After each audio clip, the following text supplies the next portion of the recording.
In this video, we're going to talk about multiplying with decimals. So in the past, we've always multiplied whole numbers.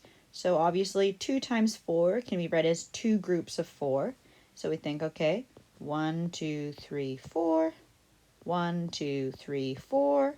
In total, our answer is 8. Easy enough. So what's weird about decimals is when we're multiplying whole numbers, we notice that our answer is always larger than either of the smaller whole numbers in the question. But remember, we're saying 2 groups of 4.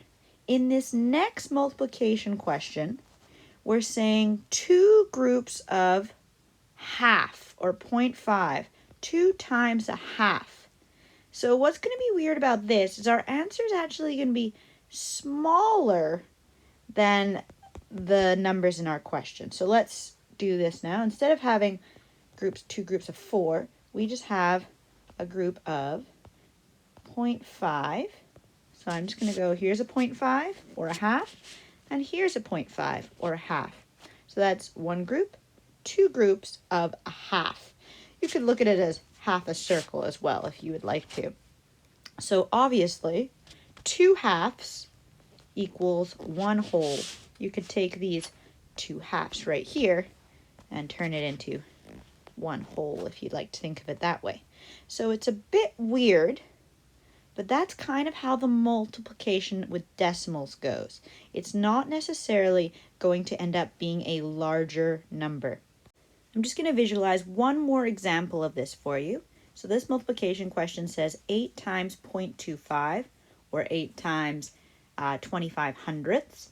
Also, when I look at 0.25, I think you might recognize from money, it looks like a quarter, and it can also be written as the fraction a quarter. So I'm going to visualize a quarter as a quarter of a circle, quarter of a pie. Okay, so we need 8 of them, and that's 1, 2, 3, 4, 5, 6, 7, 8.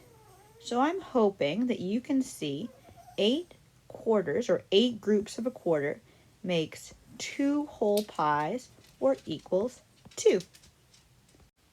In this example, we're using models to help us visualize multiplying decimals. So the model shows 2 times, remember the dot can be used as an indication of multiplication, 2 times 0 and 34 hundredths.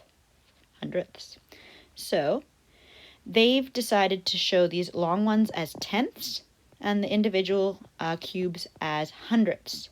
So if we're timesing by 2, obviously we have 1, 2, 3, 4, 5, 6 tenths in total. 6, so we can say 0 and 6 tenths, and we have 1, 2, 3, 4, 5, 6, 7, 8. 8 hundredths. So 0.68.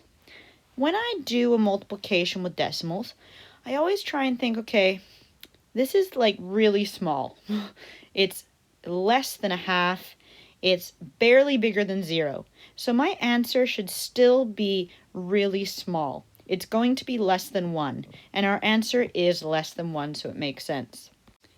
In this last example, we're doing the same thing, multiplying a decimal by a whole number, modeling it with the blocks. So I'm going to start by saying, okay, 4 times, actually I should always look at it first. Notice this looks like 23 cents, about a quarter. So I'm thinking if I times this by 4, it's going to be close to $1 or close to a whole number. That's my estimation. It's always wise to do an estimation ahead of multiplying with decimals. It'll help you from putting the decimal in the wrong spot at the end. Always ask yourself, does it make sense? But yes, okay, let's start multiplying. Looking at the tenths first. We have 1, 2, 4, 6, 8 tenths. So I'm going to write that in down here, just so I know. So that would be represented as decimal 8, 8 in the tenths column. And in terms of hundredths, I have 3, 6, 9, 12. So I actually did this ahead of time, and I recognized that I was going to have more than 9 hundredths. So I have 12 hundredths. So before I can write my answer, in the little place provided, I need to add these two things together. So I'm going to line them up more nicely up here. 0.8, lining up my decimals always, plus 0.12, 29 decimal. So my answer is 0 and 92 hundredths, which, as we said, our estimation should be close to almost a whole or look like almost a dollar. This looks like 92 cents, so that makes sense. Good luck with this section.